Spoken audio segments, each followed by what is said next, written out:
publishing Persuasion, our dear, amazing, sweetie pie listeners. Welcome to the show. I'm Angela Montoya, author of Sinner's Isle, which is coming out at some point this year. She's coming. She's coming. So that's exciting. And I am here with the hummingbird rock star, sexiest woman alive. She has actually just won the title of sexiest Australian ever in the world. Melanie Schubert. Melanie, how are you, you sexy devil? Listen, my ego has achieved new heights with these intros from the way you introduced me. So obviously I am glorious as the receiver of these awards. I do humbly proclaim today Melanie Schubert Day. Yes, it is. Yes, every day is Melanie Schubert Day in my house. Every day in my house is Angela Montoya Day because I've got your little demon doll with your face on it over there. She's always watching. She's always watching. Yes. Should put her back in the background. She's on my writing desk. I should put her in the background when we record. No, because then I'll just be staring at a weird version of myself behind you. That's a weird ass doll. That's a weird ass doll, but it makes me love it even more. It makes me love it so much. And I love that you thought to send it to me. I have dropped the ball by not sending you one back that has my face etched on it. But I did send you Chicken Daddy's 2023 calendar. Yes, you did. It's in my office. It's hanging, and whenever I need a little joy, I just look on over at those sexy chicken daddies, and my day is lightened. Whenever you need to write your sexy, steamy scenes, you just look at those chicken daddies. Oh yeah, yes, they definitely give me all like the whatever. They're my new Pinterest board is just sexy chicken daddies. Yeah, they're giving. They're giving. They are giving. Well, how are you, my lovely friend? I'm good. I'm waiting to hear back from Larissa, my agent, on book 2, but you've already given me so many notes that I'm already kind of ticking away. But I'm having a hard time ticking away because I'm working a little bit. I'm maybe cheating. Maybe You cheating. are a dirty little cheater. I already know what you're gonna say. I just outed myself. I have been sneaking a few chapters of my adult fantasy. Well, you know, but mine are longer than yours usually. So, I'm just helping, I'm just getting the lines, the start line, closer together. I support this because you may have forgotten that I have already made a start on my YA. So So if I draft the YA, which I think I will, yeah, like I've got like 20,000 words. So get writing, bitch. Damn, you have 20,000 words already on that? I think 10 or 20. I know that's a huge difference, but I can't remember which one it is. That's either way, that's a lot. Yeah. Oh, cool. Maybe it's not that much. Now I feel frightened. I'm scared. At least 10. Wow. Okay. Well, then I'm gonna just keep on ticking until I get more notes back, and then I'll stop. But I'm kind of happy where it's going. I think it's gonna be. I think it's gonna be lusty, but it's not like it's not as smutty as I was like planning. I thought it was just gonna be like a fun smut, but I think there's gonna be a lot of heart to this one, actually. Yeah.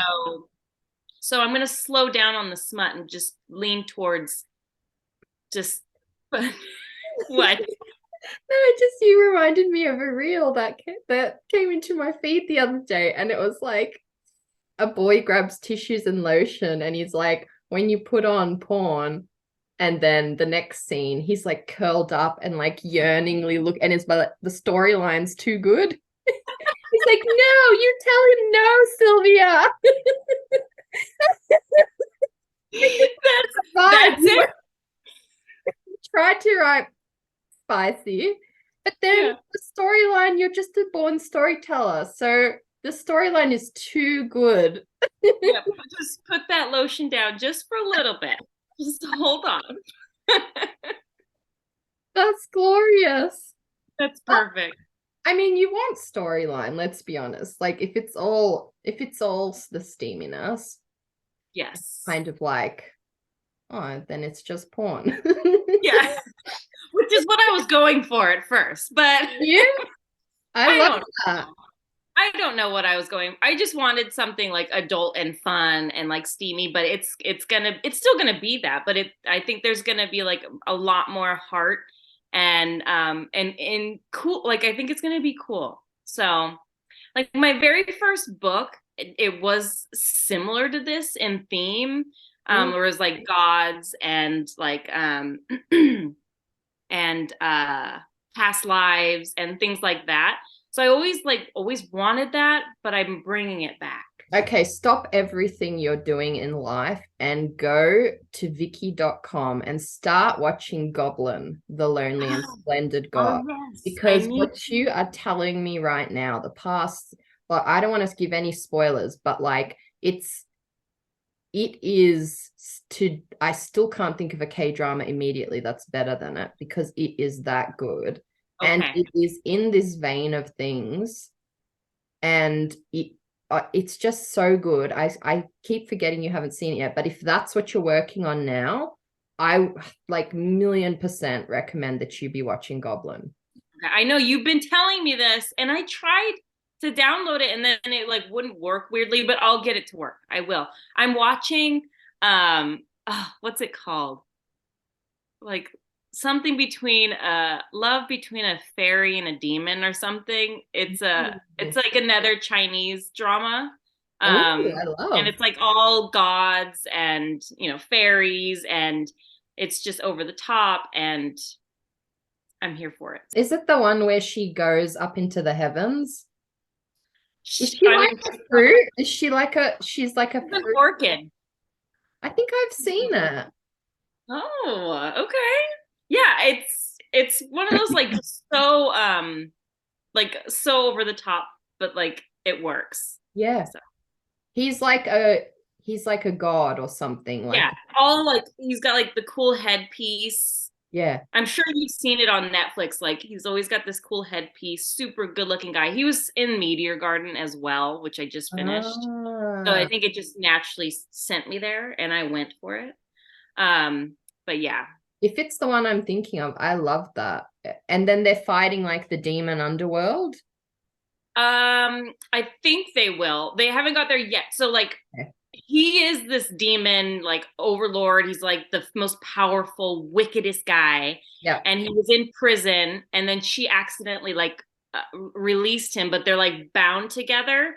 And so he has to like stick by her side because if she dies, he dies. Yeah. And so his little demon heart is warming. Oh, so. I love that trope.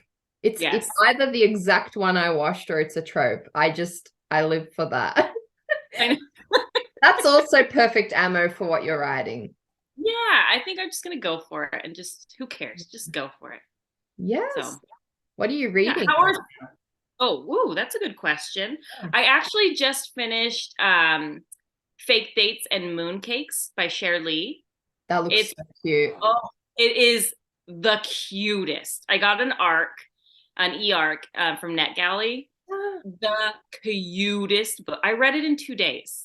So cute. Just the right amount of tension. You know, those kind of perfect stories. So just finished that. And then I'm going to start reading Court's new book. Yes. Yeah. So that's what I'm doing. I can't wait for that one. It's going to be glorious. I can't wait for all the Courtney K's. I know. I like her in the Event of Love. I just love that book so much. So I can't wait to read all of her stuff. Yeah. It's true. What are you reading? I'm actually reading that book, I'm Glad My Mom Died. Oh, I saw you post about that, or your friend posted that you Yeah, recommended. Okay. it's so good. I Good. like my secret, honestly, like when I first got back into reading in college, it was reading like those kinds of human intrigue, like Mm. doco drama type books, like Tell Me Why. like I used to read a bit too dark for my personality, and so then I completely abandoned those kinds of books because they're too dark. But this one, Mm. it just treads that line so well, like how Netflix does with those kinds of cult docos. And it's Yeah. just about like this child actress growing up with like a emotionally abusive mom who like forced her to like restrict her diet to always look little, and just her kind of growing through that. And like, it's really deep and profound, and just like it's split into before and after, so I've just gotten into the after part when the mom dies. And obviously I saw it ages ago, and the title was, Yeah. so it's like such a shocking title, you're immediately drawn to it. Yeah. And then actually Jess Para posted about it the other day, or like the other month, and I was like, oh, I forgot about that book. And I was like, if it's Para approved, I know it's worth my time. Honestly, Yeah. I'm struggling to like read much at the moment, so like Yeah. I'm just like, I can't believe how I'm gobbling that up. It's just like That's so good. tangible. But yeah, uh dabbling in a few others that I want to get through of our friends' books. Obviously, want to read The Fraud Squad when I'm done. But yeah, Mm-hmm. I'm just like at the moment, I'm like In editing revision mode right now. 100%, and I just find that when I am, even this book, which is unputdownable. Oh, I shouldn't even do inverted commas. It is unputdownable, but like I have to stay focused, because I'm finding it's like what we talked about when we did Draft Race.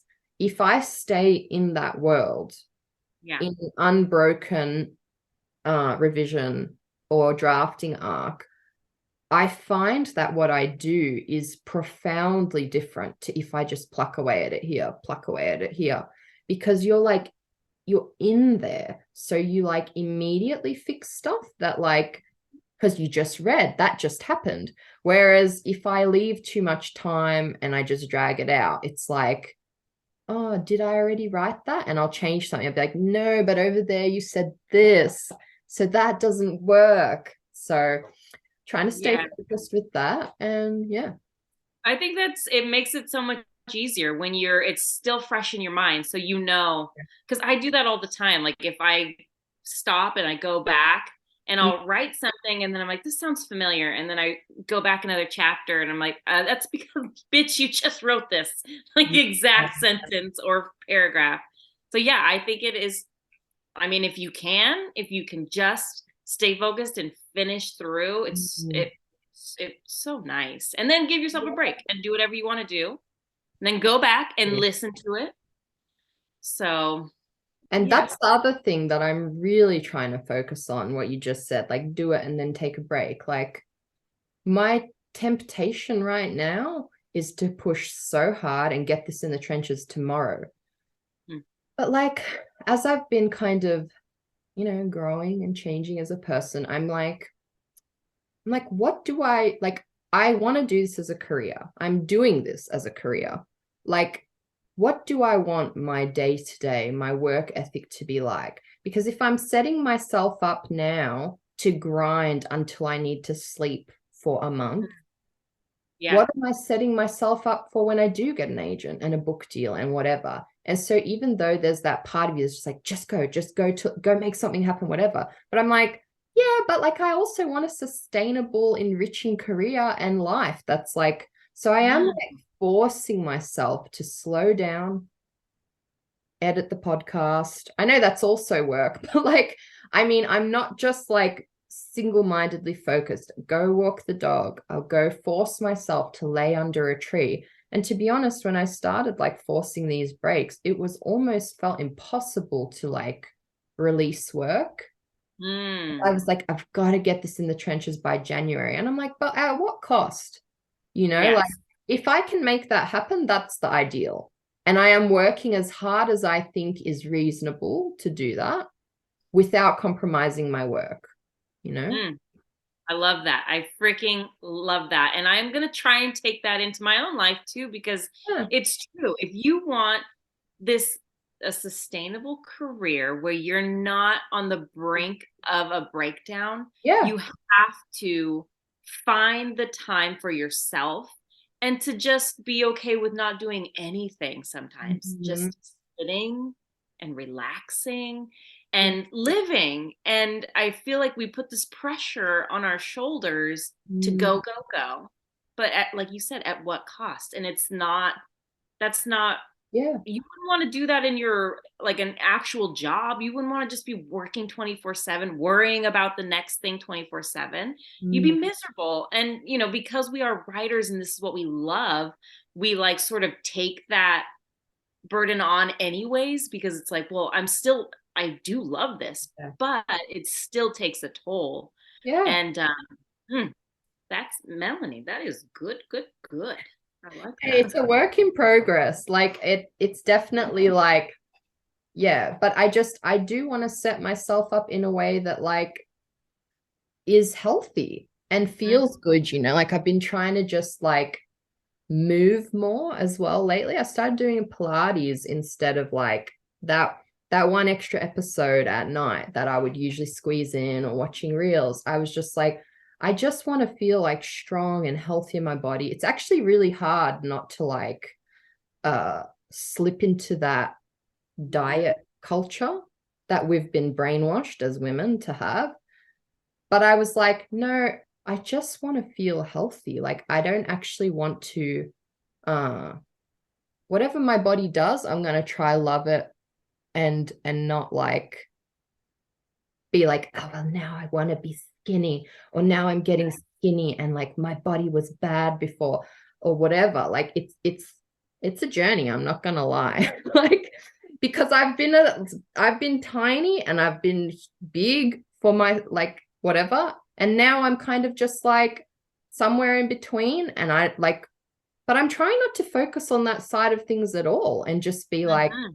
I want to live healthy and balanced. And it's going to take work. And it is hard to like shut out those voices we've been brought up with like, it's all, Yeah, but I just it is. want to look after myself. And yeah, so I've been feeling that was making me feel stronger and healthier doing Pilates. And I love it. I love that. And I feel that too. Like I've got this stupid little exercise machine that it's literally just paddles, but Yes, I I used use to it have whenever that. I read. I freaking love it. I am obsessed. And so when I'm reading, that's what I do. And so I feel like Yeah. I'm getting exercise, but I'm also reading and I'm enjoying myself. But I feel stronger in my core and my legs. And I don't care if I jiggle. Like I feel Yeah. good and I can move. And so I will happily jiggle, but I Yeah. feel good and healthy. So Yeah, I'm like I feel so like this is such a positive conversation to have because that's the thing. Just because we like have killed skinny culture and whatever doesn't mean we shouldn't celebrate and feel good about like we yeah, see it a lot in our careers. And that's what I realized. I was starting to feel sluggish and yeah, uh not like strong. yeah, And yeah, so I was like, well, you know, what can we do? Like something that will enrich my body. And like, yeah, it's just like I just moving more and feeling like building up core strength again. That's yeah. what go us. Go Go us. us as usual. And then also go Alexandria Brown, who is our special guest of the episode. And she's got the energy that we are hoping to have. And that's why we're on the move working out, because we want to get the energy that Alexandria Brown has. Am I right, Melanie? You are absolutely correct. Thank you. I appreciate that. Do you want me to read this Alexandria's Yeah, bio? go for it. All right. Alex has 10 years of experience in marketing and creative writing. Alex has a bachelor's in communications with a major in public relations, a master in fine arts, creative writing from the University of shit. I got this. the University of Gloucestershire. Okay. Gloucestershire. And is it, Gloucestershire. how do you say it? I Googled it before. Cheater. Why didn't you just tell me that? I forgot until you started reading it, honestly. But I was looking, I was like, how the fuck do you say that? How do you say it? Gloucestershire. Oh, okay. Well, Gloucestershire, and is a creative writing PhD candidate currently at the University. Sorry, I should have read this better. Why did I volunteer? She has 2 traditionally published nonfiction books. She's a member of the Women's Fiction Writers Association. Alex's primary role is acquisitions and marketing, as well as working with sub-agents on subsidiary rights. And she is absolutely so fun to talk to. Just want to know I that apologize. the YouTube video I watched specifically said it's not Shire at the end, it's sure. Oh, sure. Gloucestershire.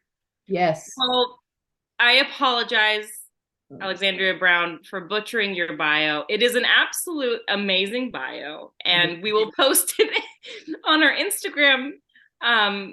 Melanie should have told me that she knew this word ahead. I forgot until you got to it, and as soon as I was reading along and I saw it, I lost the plot.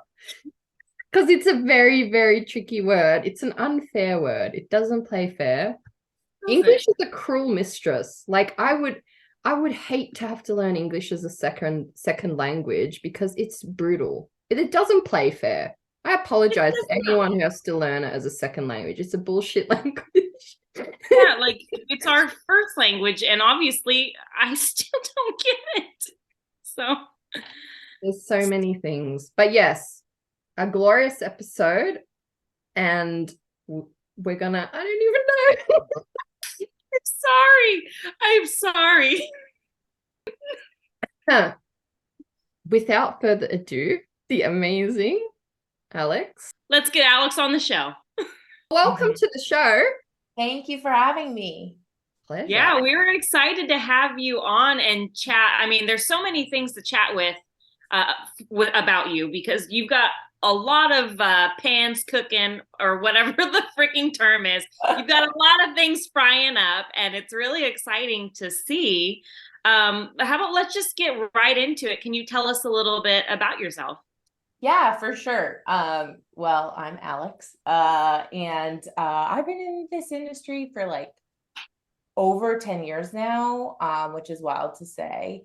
I started as like a nonfiction lifestyle writer for a thought catalog down in New York. But I'm in Canada, so it's even more confusing. And yeah, I have 2 nonfiction books. I'm doing my PhD in creative writing currently. And then I actually own an independent traditional publisher here in Canada, Rising Action Publishing. And yeah, that's pretty much the full summary. That's amazing. Yeah, tell us a little bit about those books. Yeah, so I wrote my first book. Okay, so I have like the weirdest journey for having books published than I think like anyone else because I feel terrible because like I have not gone through the querying process the same way. And for me, like I was writing for Thought Catalog and it was just like a pretty like known trajectory. Like once you get a certain point of notoriety, there's a way to kind of like take those like really big articles and turn them into something. And so what I did when it's my first book, The Single Girl's Guide to Living and Loving and Sometimes Laughing. I always mess that up, which is so bad for every book. It's probably not even right, to be honest with you. And what I did with that is I actually like took some of my bigger articles and then broke it down into 5 parts. It's a relationship book, so there's they all start with the, because I thought that was cool in 2016, where it was like The single, the love, the sex, the relationship, and the heartbreak. So it kind of tackles all 5 of those themes. The sex part is always so awkward when you talk about it like with your family. But yeah, so that was kind of like how I started with that book. And then I had a contract for my second book, and I was like, I did the same thing that all writers who have a 2-book deal do, panicked hard on what that second idea was gonna be. And so I, was living actually in London at the time. And so I was going through like a lot with my own depression, and I was kind of seeing someone who will hopefully never see this, and he sucked. So and I was also, it was like a very weird time in my life because I had like severe depression, had like the worst guy that I was dating, and also like traveling a ton. So it's kind of like just a huge, like a book about all of that, and how like, when you leave, you take you with you. And it's just, yeah, it's that. And it's just so funny because I was in my 20s at the time, so I had no idea what relationships were. I think I still don't. And so yeah, so those are those 2 books. Yeah. Wow. It's funny that your second book, like you talk about when you leave, you take you with you. It reminds me of, I think maybe it was an SNL skit or something, but it was an Adam Sandler skit. And they were on vacation, and they were absolutely miserable on vacation. Or no, I think it was just his comedy set. And they were absolutely just awful, bickering. And they're like, we're supposed to be happy on vacation, but really you're still the same you. You're just in a different location. So true. Yeah, we always forget that. Like the best version of ourselves should be on vacation, but we sometimes leave that at home. Yeah. Might as well be happy before you go, right? Yeah. I'm getting like, I'm sure you get this, but that journey sounds a little bit Carrie Bradshaw to this old Sex and the City fan. I can't say I'm a huge fan of the new one. Sorry. I'm with you. Yeah, but old fangirls just like, oh, writing for the magazine, and then it got into a book. It felt very Carrie Bradshaw right then. Yes, very if you read it, it's very like Taylor Swift, Carrie Bradshaw. Okay, I just remember like the pitch right there. Oh my God, that's the pitch. That's it. Yeah, Carrie Bradshaw, Taylor Swift. Oh my gosh, where were you like 6 years ago when I wrote this book? That's so funny. It'll have a resurge after this. Yeah. Oh yeah. Just gonna go through the roof. Yeah, I hope so. I hope so too. I mean, the dust is kind of settled on the fact that the people that were in it have now like stopped coming out of the woodwork. So maybe a research would bring them back, and I don't know if I want them back. Yes, yeah, maybe not. Yeah. That's so funny. Now, you mentioned that you were did you say PhD or MFA in creative writing? Yeah, PhD. Yeah, I have my MFA in creative writing actually, and then okay. Now, are you ever thinking of like going into the fiction genre or? So that's what my MFA is in fiction. Funny enough, very related to my career now. I did for my MFA what makes a great first chapter. And so I analyzed for my thesis over 20 first chapters in all genres, but mostly fiction. I think I did 1 nonfiction. But it's not Virginia Woolf, it was Sylvia Plath, and so she's a fiction nonfiction with a few of her things, so I did do a little of that. But yeah, it's mostly genre. And then so the other part of it, fiction, the other part of it was having to write my own fiction novel up to like 40,000 words. And I am so ashamed to say this, and all my writers will be like, hey, it is not finished. My mom reminds me like weekly that I have not finished it, but it is fiction.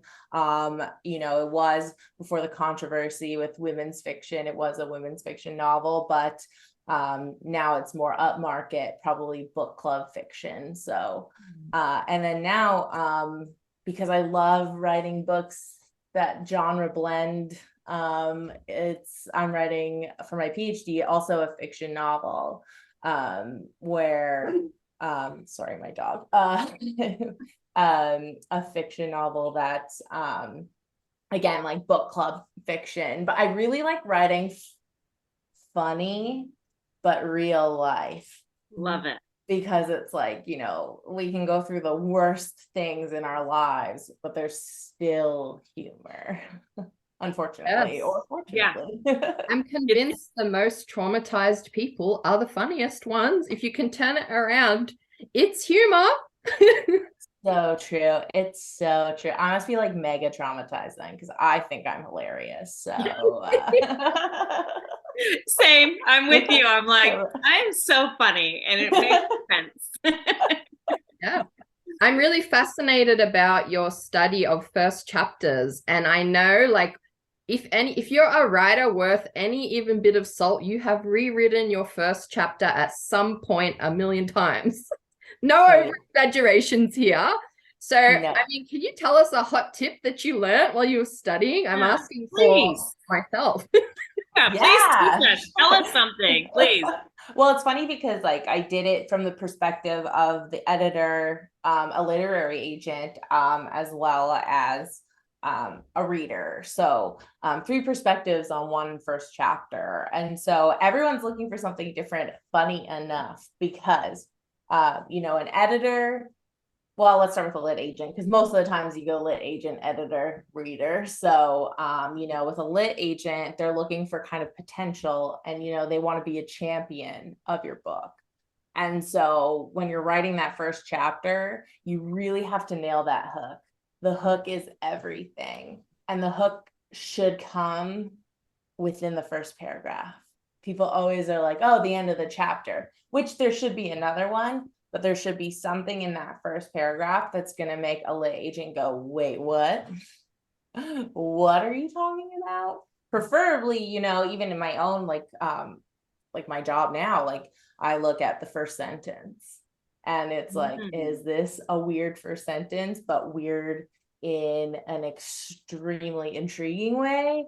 You know, something unique. And unique is difficult these days. You know, we always see books and we're like, oh, this has been done to death. And then for editors, like for me, I want to see like a book that's like, if it's gone through, you know, lit agent editing, like I want a pretty polished edited book. Like when it gets to me, I don't want to have to be doing a ton of dev edits if a lit agent has been on that end. If it's an unsigned author, then I'm buying into you. I'm buying into your idea.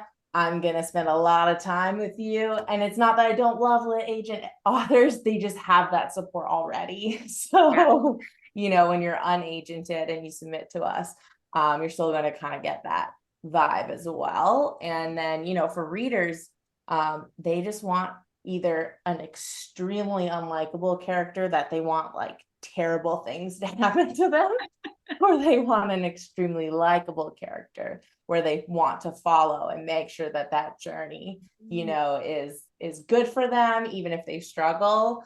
They want to see them come out the other side. If they're unlikable, they want to see them struggle and not come out the other side. But yeah, so growth is really important throughout the whole novel, but you know, that kind of setup for growth or setup for what's going to happen in the first chapter is really difficult, but it's definitely worth it.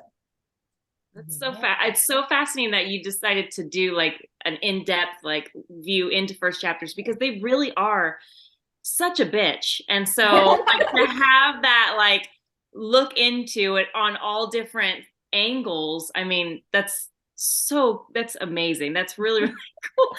And something I think maybe all writers need to do is just like look at all these different first chapters and see what is working, what makes you want to read on. Yeah. And, you know, not try to mimic that, but learn from that and take it into your own writing. Because I know I rewrote my first chapter I'd say a good million times. Per take. Same. I'm the same way. Crazy. I love that. Listen to that all day, that first chapter analysis.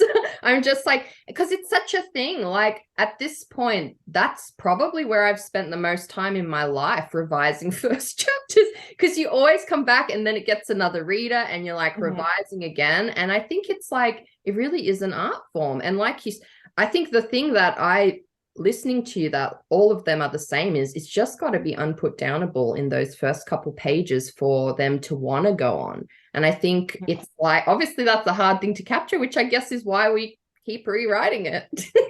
It's so true. And I think like even for lit agents, you think about how much time they have. And so, you know, even with a full, they're really, really paying attention to those first 5 chapters. And then after the 5 chapters, it's like, okay, you can kind of, I don't want to say skim read, because like you still have to make sure that the book holds up, but you do kind of do a little faster of a read in between. And then you get to the end and you really pay attention to the end. That's why synopsises are so important for us. It allows us to do our job a little faster so that you don't have authors, which I feel bad because every author listening to this who's submitted to me is going to be like, yeah, right.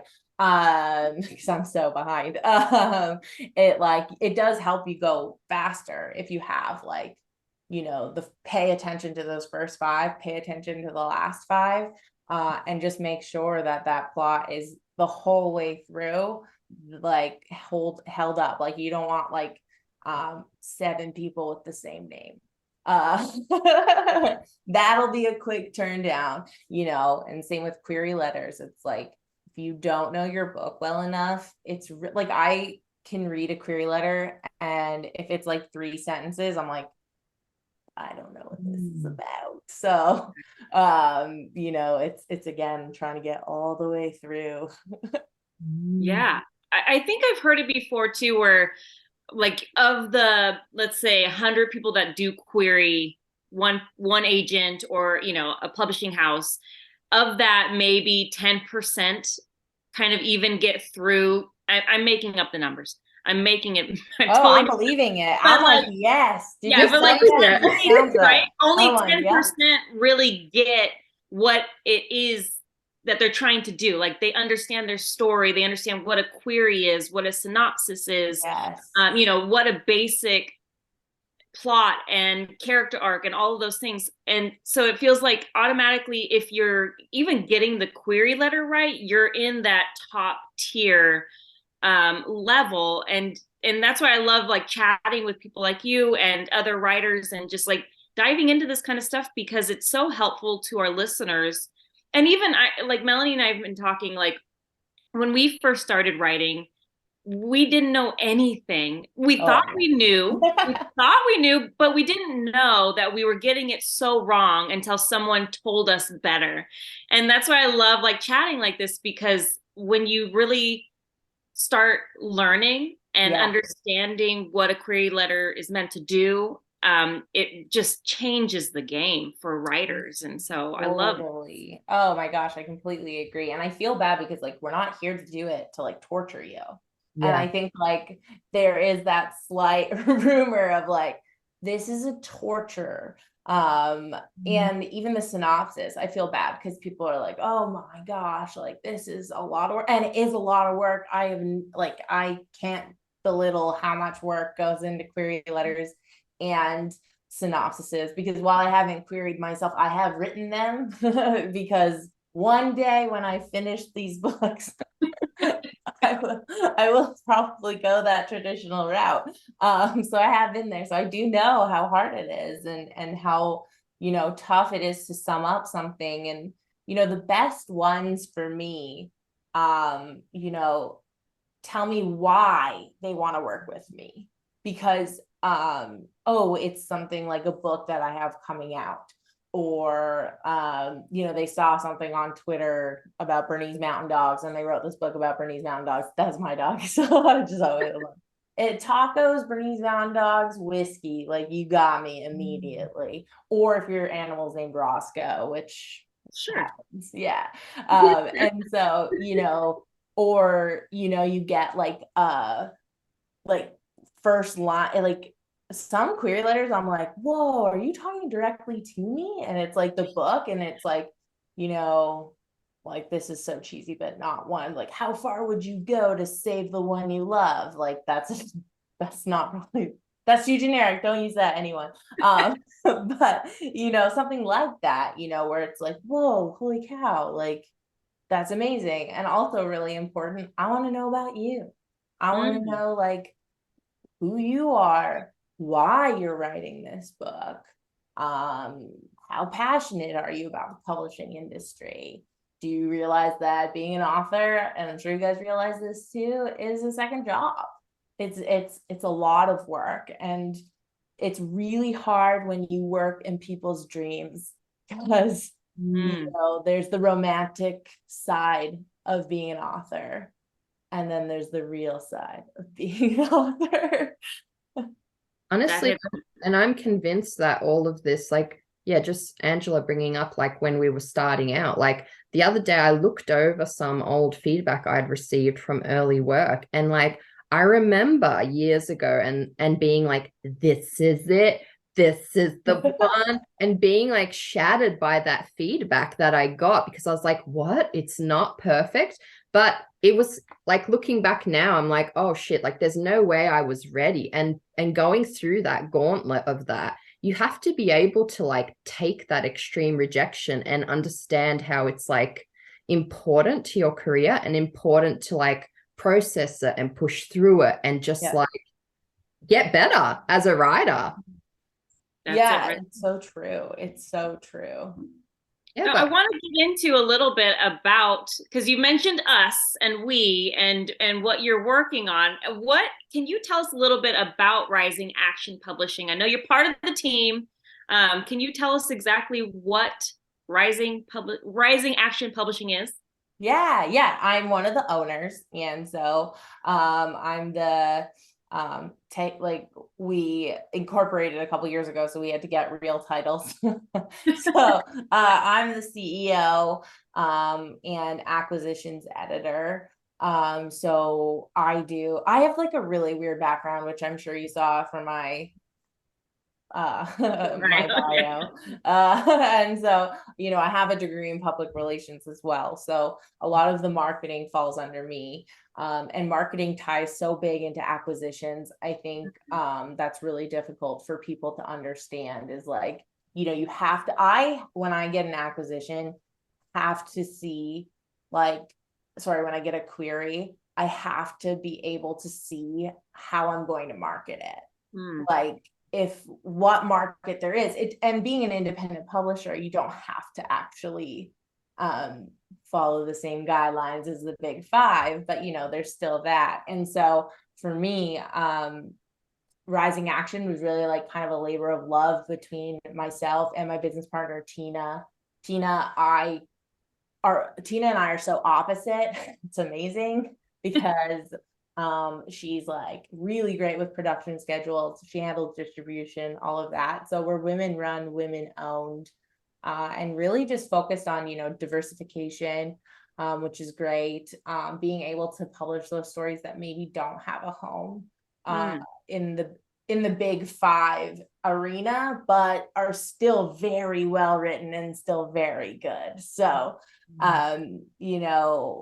I feel bad because, obviously all of our dreams are the big five, but indie publishing is doing a lot. And as we see with HarperCollins being on strike, sadly, for very good reason. I am very supportive of the HarperCollins strike. And so, for us, it was all about, making sure that we can contribute to the publishing industry in a positive way. And I think we're doing that. So yeah, there's me and Tina. We have a crap ton of cover designers. We have editors, which has been so lovely. We started in July 2020, which anyone starting a business during COVID was just a real fun time.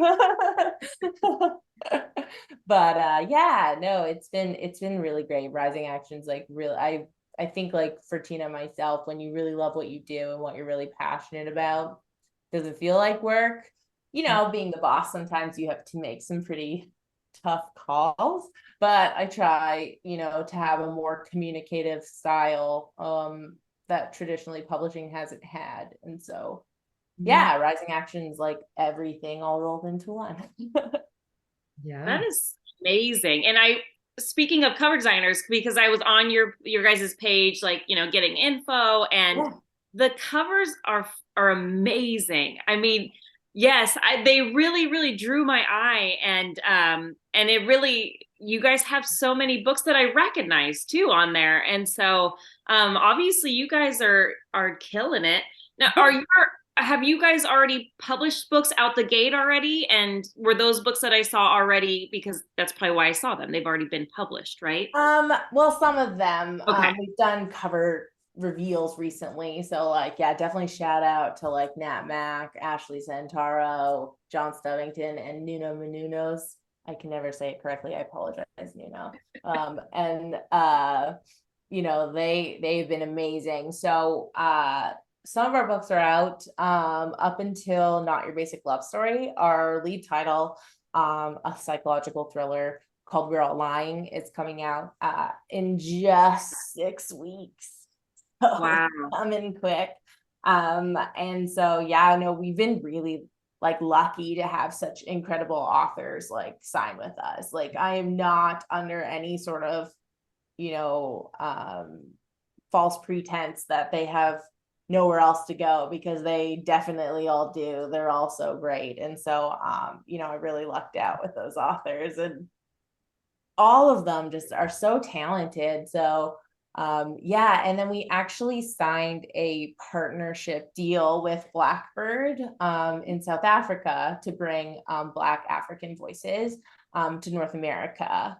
Wow. And yeah, and so, and funny enough, Legend Times in the UK, I was lucky enough to meet Lauren Parsons over there, told her about this, and now they're partnering with Blackbird to bring African voices there. So really cool to be a part of like a 3 indie publisher triangle for these books. But yeah, it's definitely something new and exciting for us. So we have about 7 books out right now.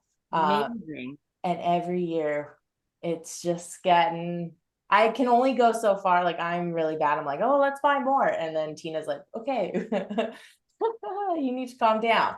And so we are growing every year. Like, I think next year is like, this year is like 12 total. Next year's like 20 total. And then the year after that is 32 slots. It's not planned. But a few of our authors are coming back. So I'm like, I will keep you forever. So yeah, so we're definitely growing. So, but we're still in our infantry. Yeah, but you guys are freaking killing it. Thank you. Thank you. Yeah, it's been like, I think if you had told me, like, I say this all the time, like, to everyone who asks, like, maybe even 9 months ago, if you asked me if we would be where we're at right now, I would have laughed at you. So we've just hit some really good, you know, partnerships that have really like kind of trajected us to a really good place. And, you know, like my mentor is Marilyn Kretzer at Blackstone Publishing, another independent publisher, who's incredible. Blackstone Audio, everyone knows about them. They've, you know, kind of leaked into the publishing side now. They're doing books and stuff. So, you know, I have that. And then, you know, we have a foreign rights rep, Betty Ann Crawford, who's amazing. And then Katrina Escudero is our film and TV agent.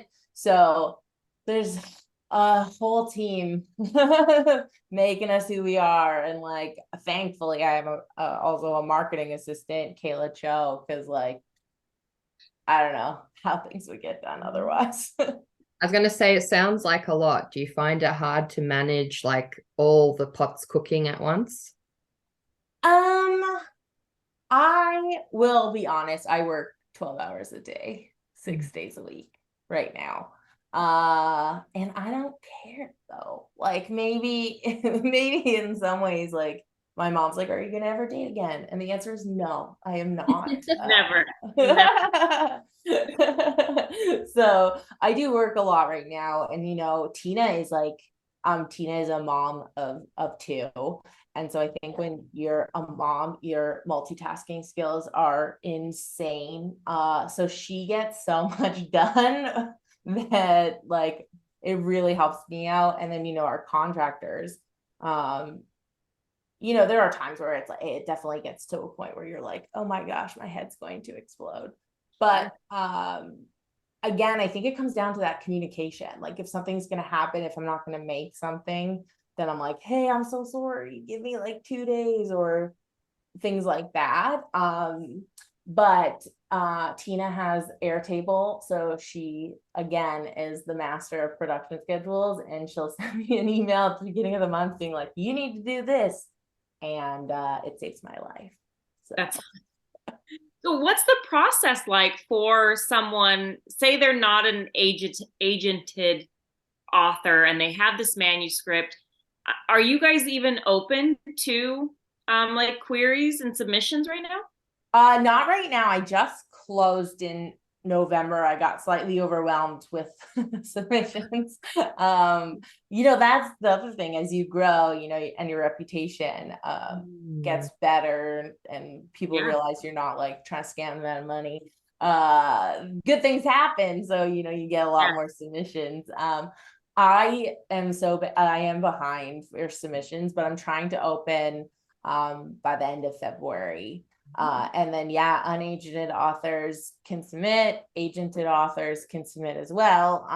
Agented authors, I do, accept year round, just because I have a lot of great agents in my life who submit me great books. But also, they're not as many. Like, I don't think any of us are naive to the industry. It's commission based for them, and I completely understand that they're going to get a higher commission from like Harper and all of their imprints than, little old me. But to the agents that take a chance on us, it's really great. And we've had quite a few so far. So just the unagented side, because there's quite a few people who are incredible writers who don't have agents. I definitely have to, stack when I'm open and not open so that I can not have their submission for 4 months and feel super upset. I feel bad.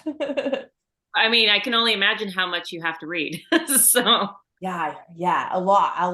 Like, but again, like when it comes to that query letter, make sure it's good, because if it's like 3 sentences, it's automatic no thank you for me.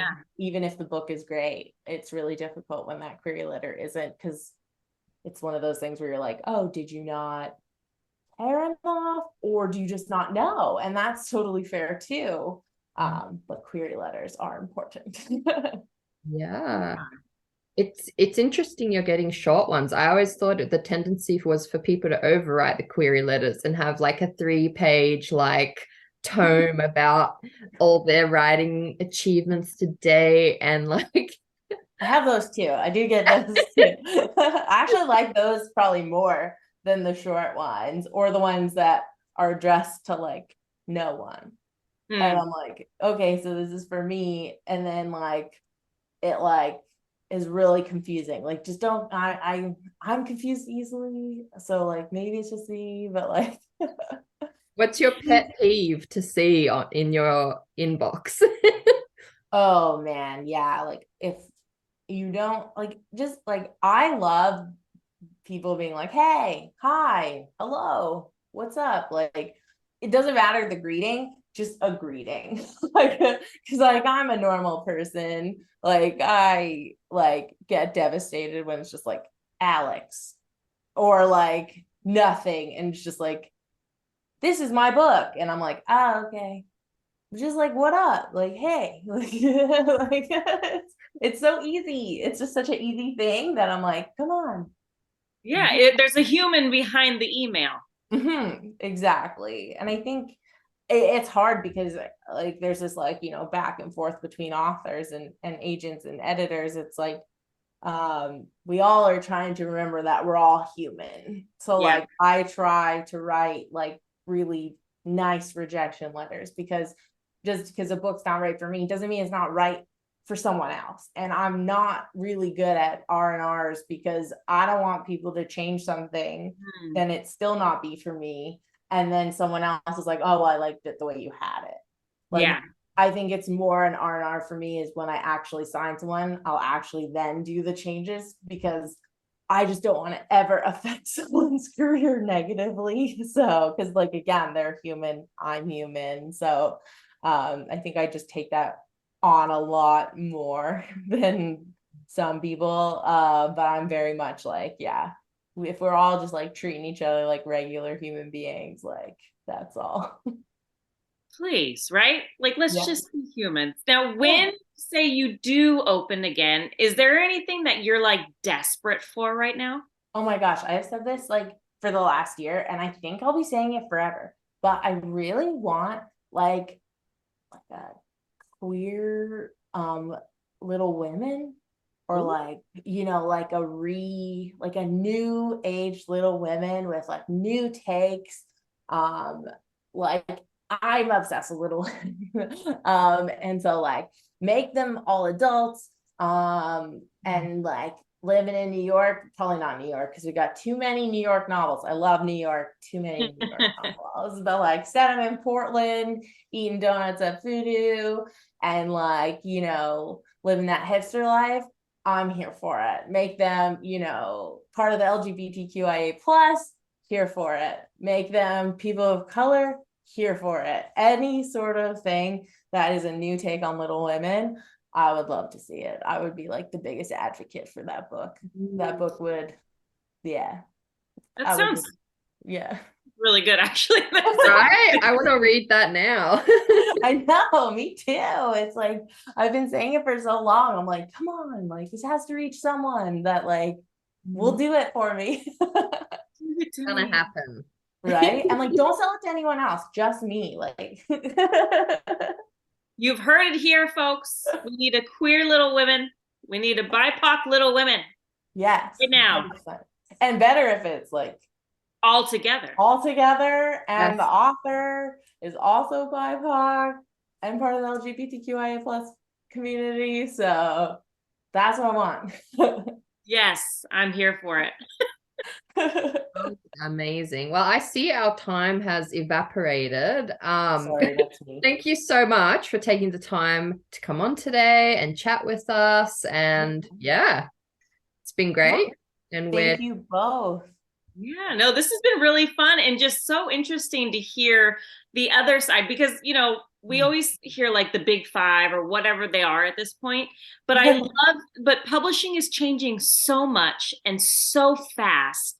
And to have indie publishers out there, I think is that next wave that's just going to take over, and it already is. Yeah. And so I am here for it. I am excited. And thanks for joining us on the show. Yeah, thank you both. I'm so excited, and it was great talking to you.